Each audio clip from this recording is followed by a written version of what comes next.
Engagers, this is Professor Game, where we interview successful practitioners of games, gamification, and game thinking who bring us the best of their experiences to get ideas, insights, and inspiration to help us in the process of using games and gamification in our daily lives, for example, to learn what we are teaching. And I am Rob Alvarez. I work at Ironhack, teach at IE Business School University, and so much more, and host this podcast.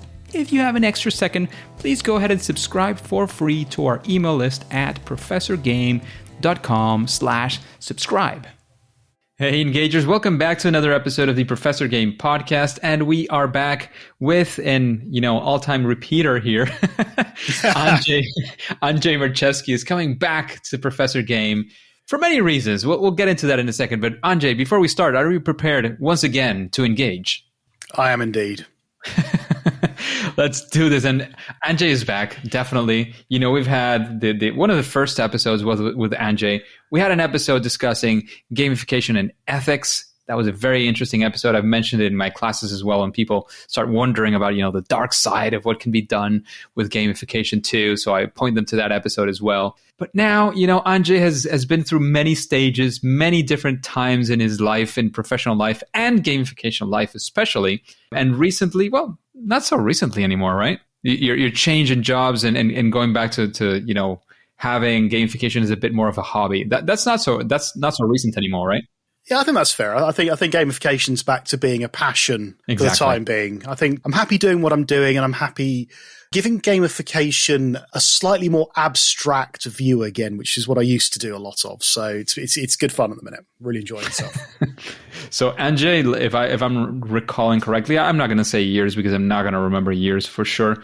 But from being, a fantastic guy talking about gamification, and as he just mentioned, in the abstract sense in many ways, because his, sort of main role was dedicated to other things, somewhat related at some point. But then he started sort of taking the path of actually going explicitly for gamification or gamification-like roles. And he did that for a while, of course, definitely gained some new and interesting insights, but is now back to as we just talked, to being passionate about the more abstract role in that sense and being able to dedicate. Because I think there was something interesting that you once mentioned. I'm not sure if this was something in one of your posts or if I heard you say it in a conference or just chatting around, that you were saying, like, when you're full-time into gamification, the thing that ends up happening is that the passion side of having your blog and maintaining and talking about gamification as well outside of work kind of suffers a little bit. And that's something that happens for a bit, right? Yeah, I think it's like all these things. I've got friends who work in the games industry and as debuggers, so they'll sit and play the same level of a game over and over again, hundreds of times. And you initially think, oh man, I mean, they're like beta testers; they get to play the games early and all that kind of stuff. That must be amazing fun. And when you actually talk to them, they sound miserable because they have literally just played the same level over and over and over and over and over again. And they kind of look at it and go, yeah, I mean, it's fun. It's okay, but it's not like playing games anymore. It's kind of that joy that came from playing the game is slightly askew because now they're having to actually write down what's going wrong, what they're doing.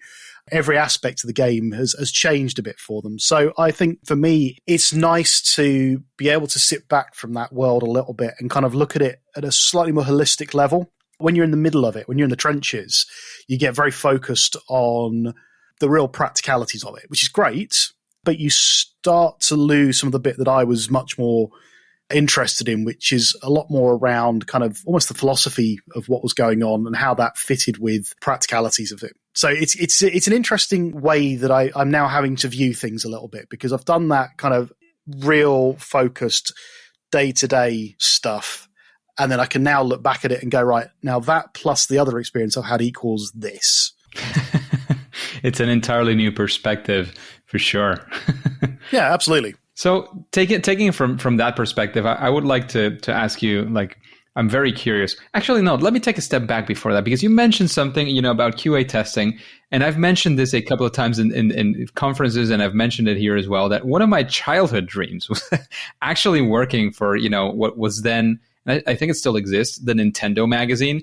Because what I viewed from that work was, you're playing games all day, not doing QA.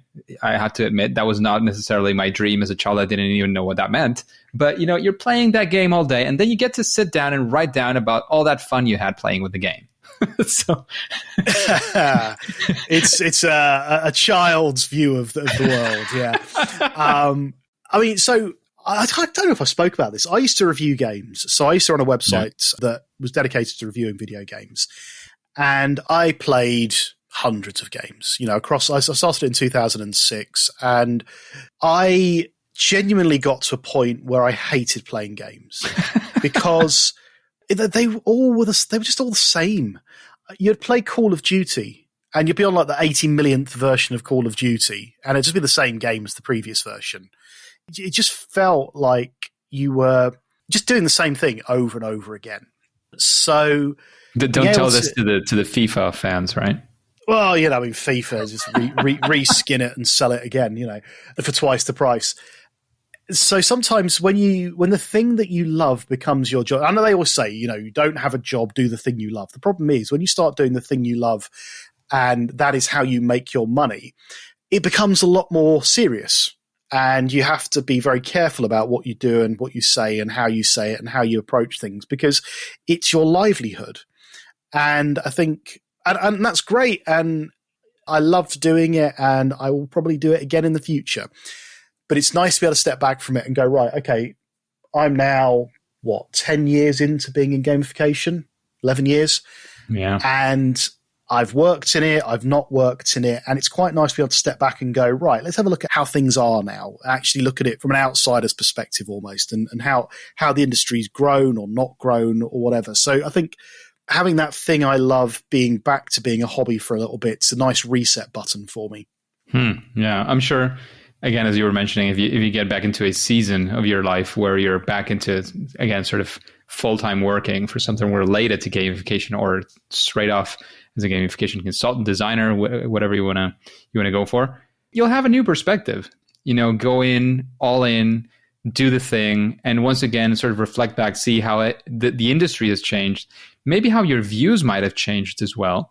Because sometimes, it's you're on the outside and you say some things because I'm not saying you do this, but it tends to be easier if you're on the outside to say, oh, these people are doing this. Then when you realize you might be doing that exact same thing, it's like, interesting. So I had, right incentives were in place maybe for me to be doing that.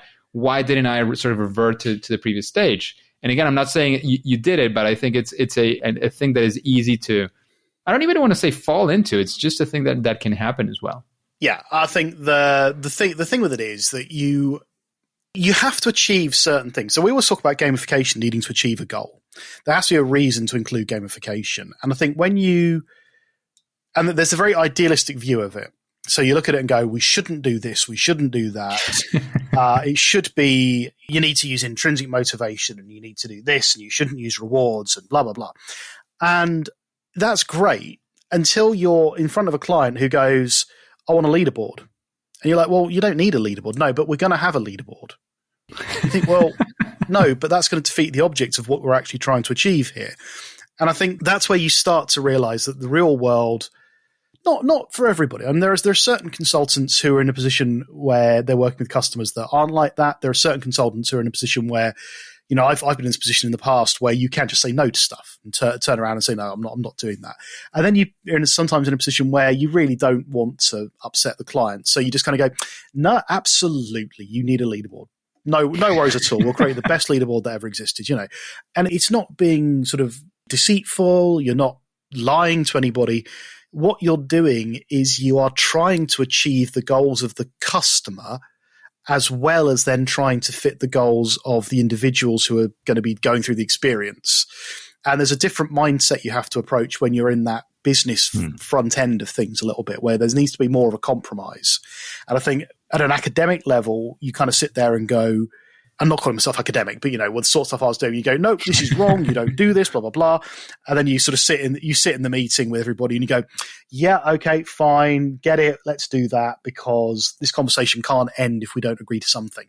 So yeah, you've got to please everyone. And I don't have to do that at the moment. I can just please myself, which is quite nice. And I think there's a nice freedom to being able to say what you want about the industry. And not that I don't care, because I feel parental towards the industry. You know, I've been in it a while. I like to think I've contributed to the industry, and I like to feel that I've helped shape certain areas of it, which is a little bit arrogant, but it's the impression that I get when I see people talking about my work, and you go, oh, wow, that's something I did. So I do feel parental, and I feel that kind of protective. I feel protective of it.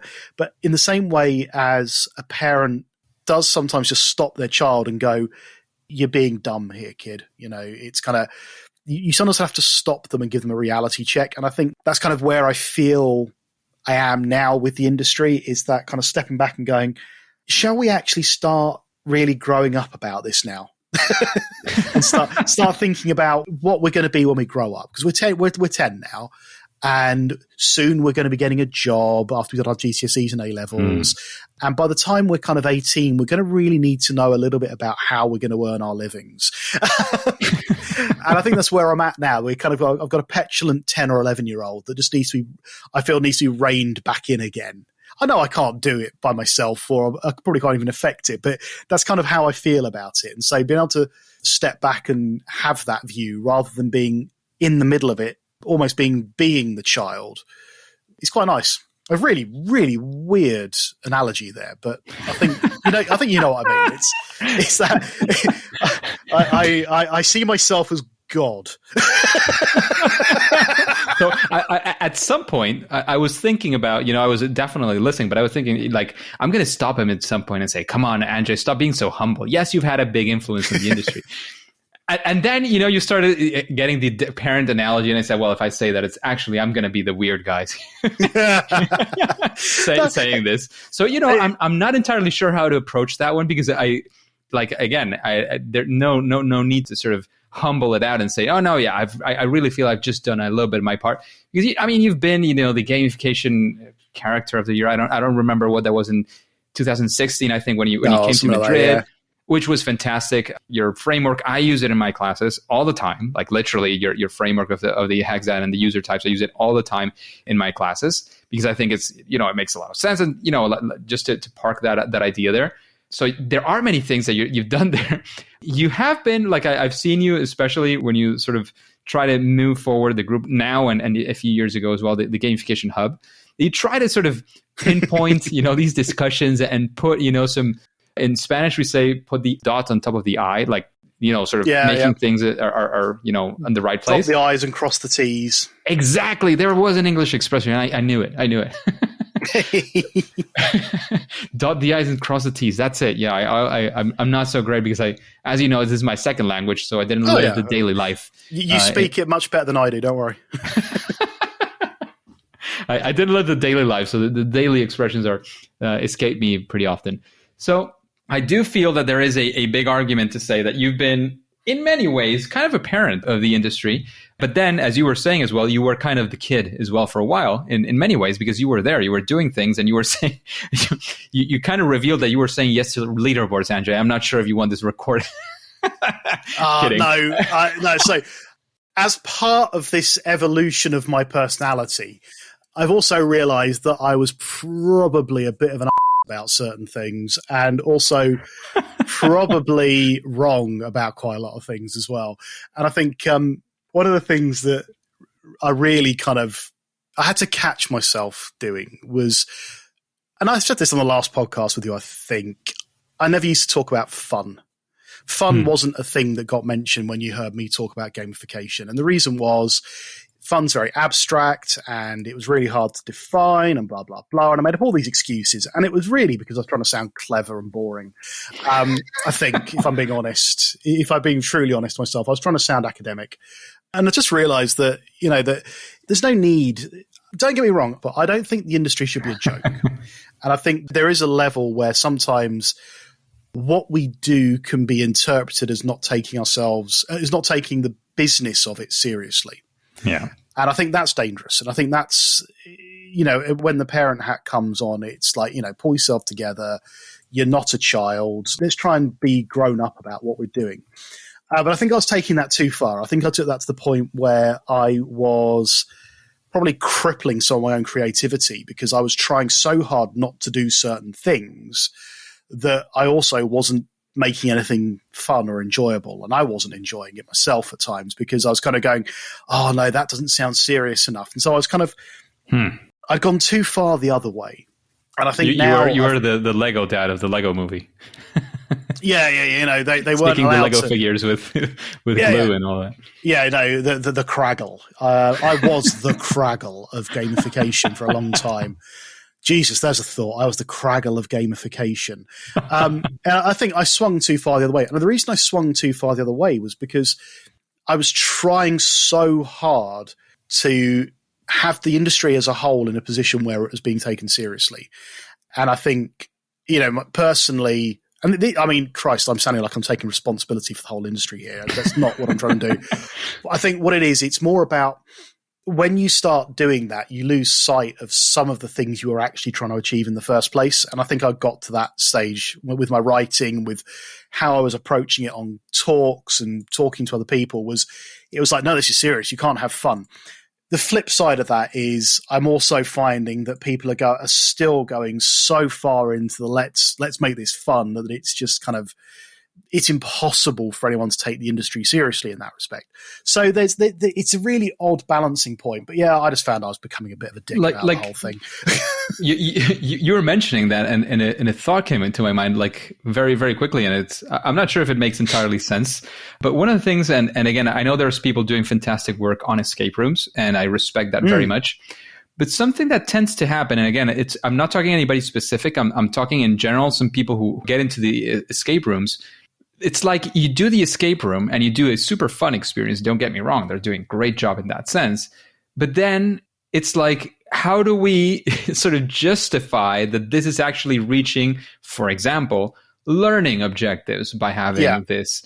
You know, and I mentioned the escape rooms because I think the tendency here is a lot easier to get into that and then justify and say, oh yeah, you know, we had an escape room. You do that in teams. So that was, you know, we were training in teamwork. It's like, yeah, watch out. Like maybe you you designed for it, or maybe, you know, accidentally you ran into it. But it doesn't mean that because people were working in a team inside an escape room, you know, you were doing teamwork. That's like my bottom line there. Yeah, was that the designed goal of that? Exactly. Of what you were doing? Or was that when a nice, you set out to do it? coincidence? Yeah, when you set out to do it, were you thinking, like, this is what I want to reach? And alongside it, you might be thinking it has to be an awesome and super fun escape room. Fantastic. And I'm going into escape rooms, but this applies to many, if not everything else that is being done in gamification. Is the design intent and your goals are very clear at the top of your mind every time you're making design decisions? And whether every now and then you add something just for the fun to keep people engaged and so on, that's still okay. Or that's actually very much okay. But don't lose sight of where it is you're actually trying to get to.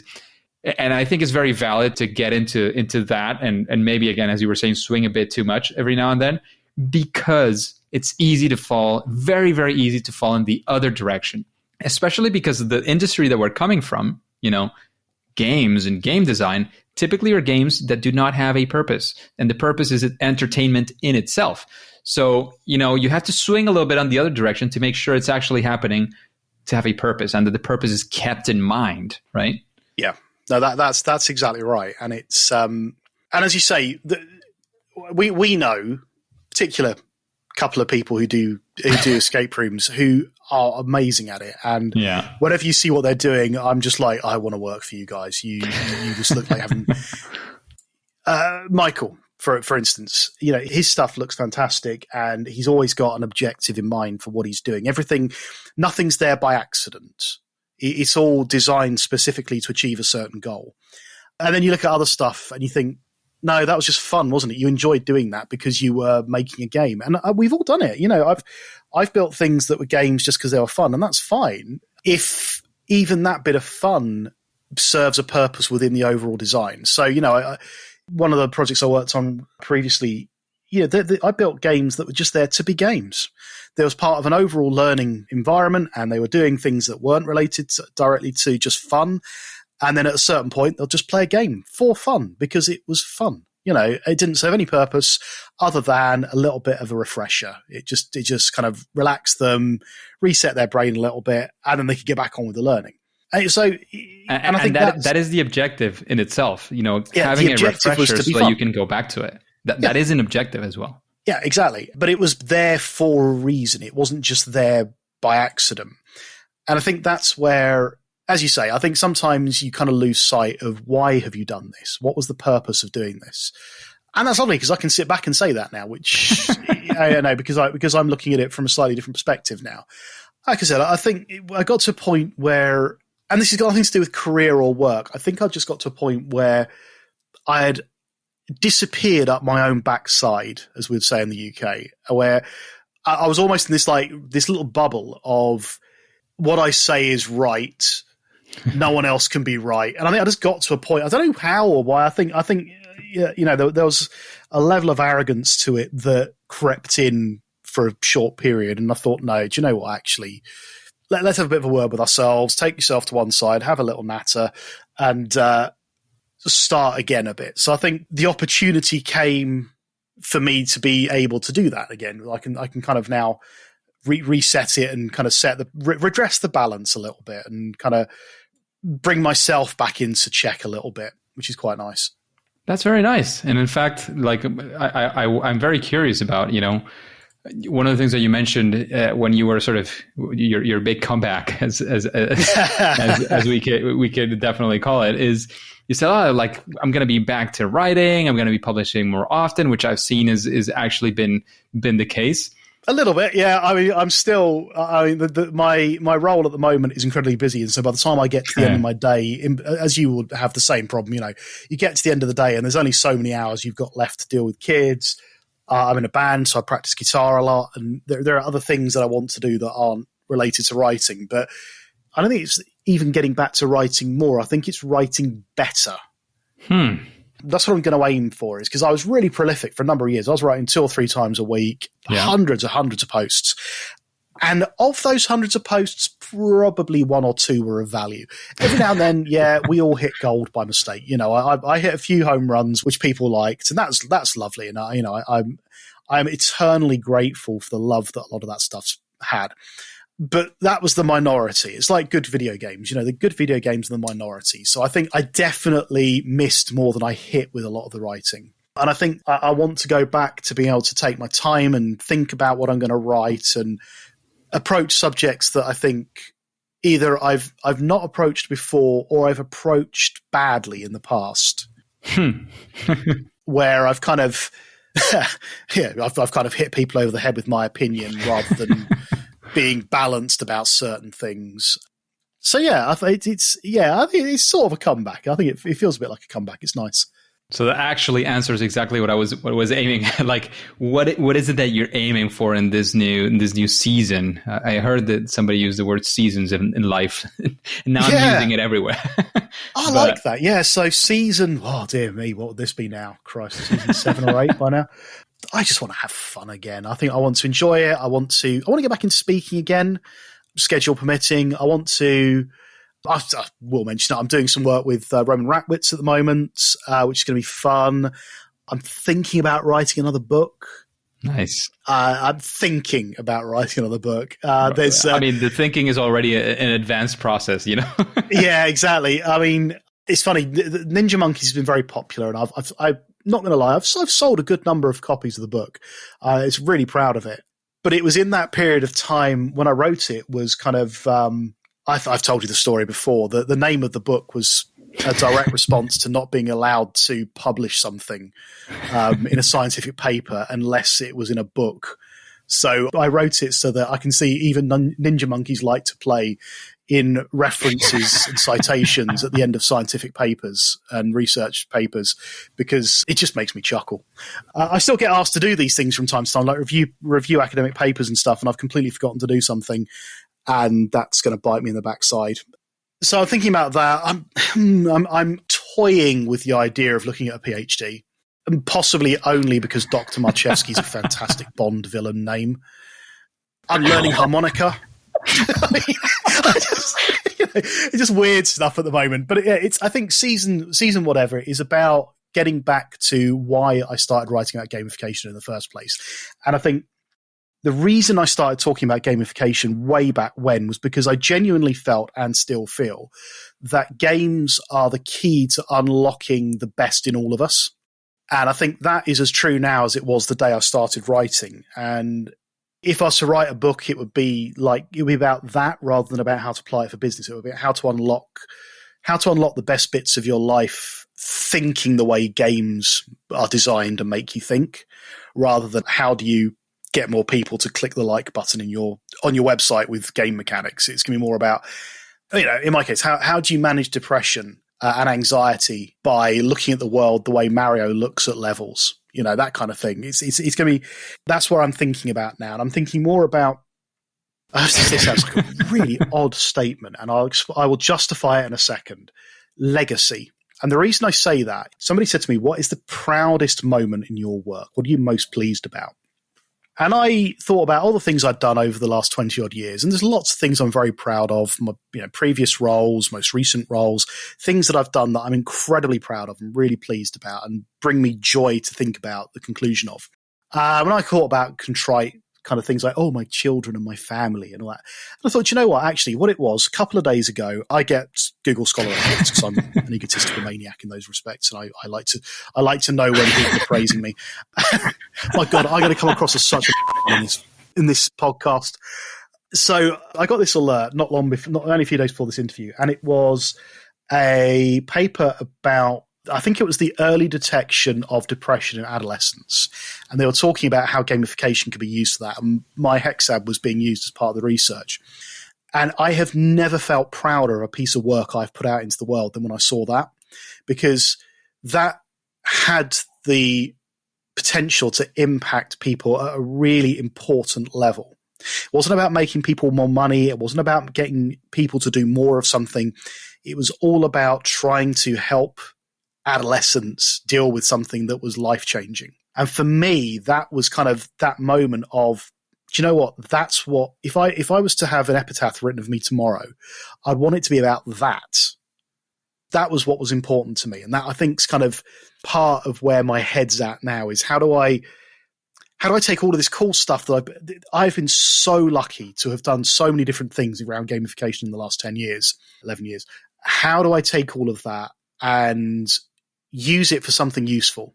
That's kind of where my head's at the moment. Whether I make it to that or not is totally up in the air, but that's kind of what that, I mean, it may just be I write Ninja Monkeys 2 and have done with it, but it's kind of that's kind of where my head's at, and why I wanted to, when I changed roles and I kind of stepped away from the industry in that respect, I could have quite happily have said, you know what, actually, this is a good opportunity just to say, right, I've done that now.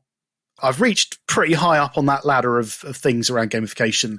Let's do something different now and kind of move on. But actually, that one moment kind of made me go, no, do you know what? There's probably still more that I can do. I just need to do it in a different way now and come at it a slightly different way. Interesting. That was a long answer. Sorry, dude. No. I actually enjoyed it very much. I was thinking, that's kind of personal gamification in a way, like applying it to yourself in different instances, and gameful. Again, I just had an episode. Myself a goal. Yeah. I in the recent episode I did a gamification 101 to get some people, into learning things. I just remembered like my mom and even my wife sometimes saying like every now and then they listen to the odd episode and they say like, I just didn't understand half of what you guys said. So this was kind of an episode dedicated to people who, unlike perhaps, I don't want to say my mom and my wife are not just explicitly uninterested in doing this, but people who are actually, intentionally thinking of, what's this about? I might be interested into this. I put it out there, but, enough promotion of the episode. One of the things I did was saying like, I don't want to get into the discussion of, whether this is gamification, gameful design, serious games, simulate. Like, I explicitly am removing myself in that episode of that discussion. So when I said that, I said that like I was still in that mentality of, which way are we going in that sense? But I know that the discussion can be fruitful and very, very interesting. So yeah, I think.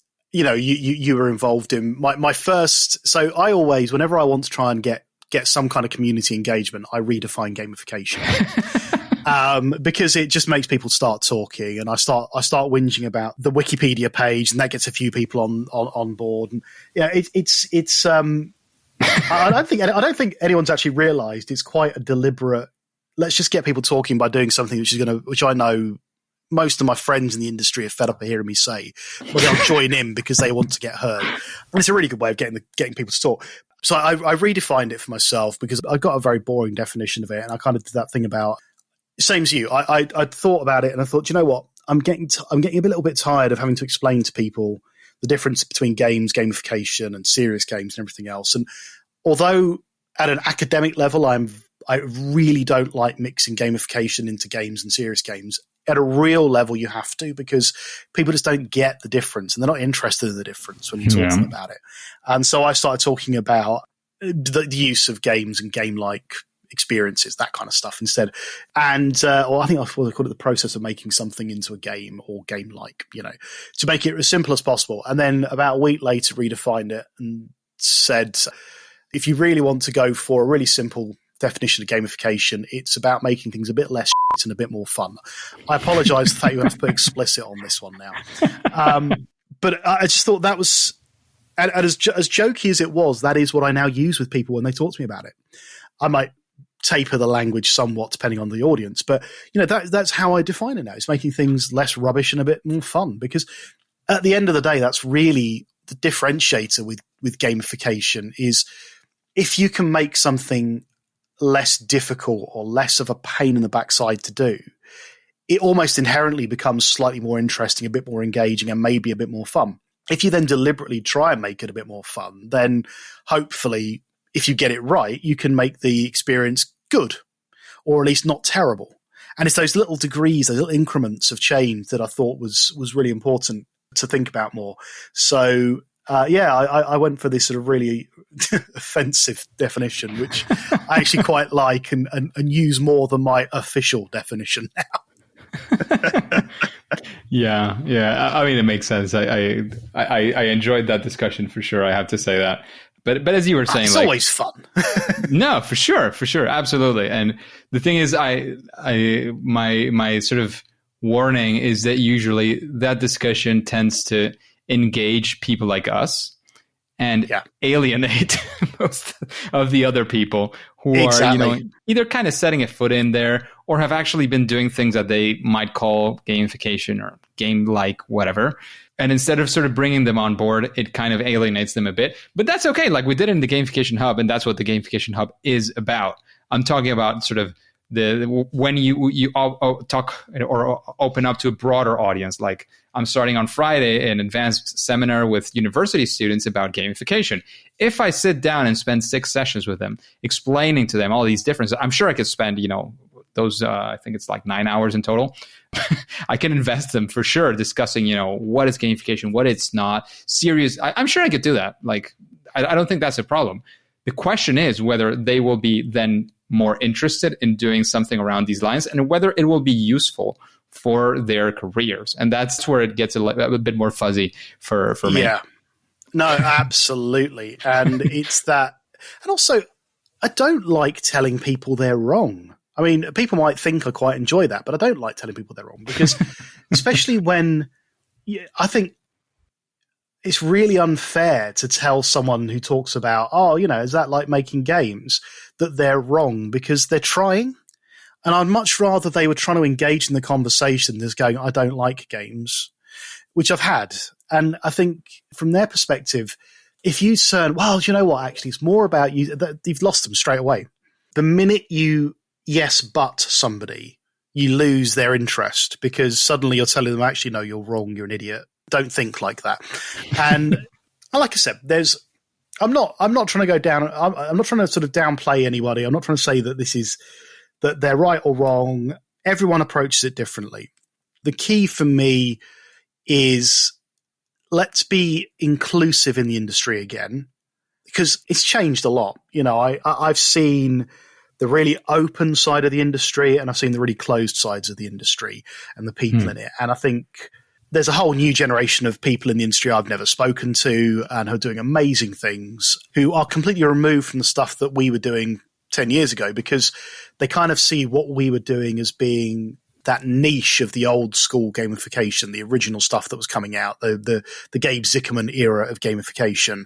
And I think we did it to ourselves, because we created these little closed groups of people talking to each other, and we created events where it was just the same group of people talking to the same group of people, and it became really cliquey. And that meant that it drove this kind of split of the industry a little bit, so that people went off and started doing it in ways that we considered wrong, and we'll be sitting there saying, no, that's not the way to do it. And they'll be doing great. They'll be doing absolutely fine. They wouldn't care what we thought. I mean, it's like I'm often not very interested in, when my grandfather was alive, it didn't really matter what he thought about modern TV, because it was irrelevant to me. That I like my cartoons, and he used to watch black and white westerns, and I watched Power Rangers. Well, I was too old for Power. I watched He-Man or something, And it's that same sort of mentality. It's that kind of, well, all right, Granddad, it doesn't really matter. You aren't the Bible on gamification. And I think there's a large group who fell into that. Lots of people left and went off and did other things. Some of us stuck around and tried to remain relevant, like those desperate Hollywood icons of yesteryear who keep trying to return. And I think it's more of a case of, if we want the industry to evolve in the way we all wanted it to originally, we all started with the right thought. We all started with this kind of pure thought of, games are amazing at engaging people and bringing joy and getting people doing stuff and engaging with stuff and doing repetitive tasks, but in a way that they enjoyed. And we had this utopian view of, we're going to transform the way everyone does everything. And the reality is very different. And I think it's taken a while for that to be the truth for a lot of us, myself included.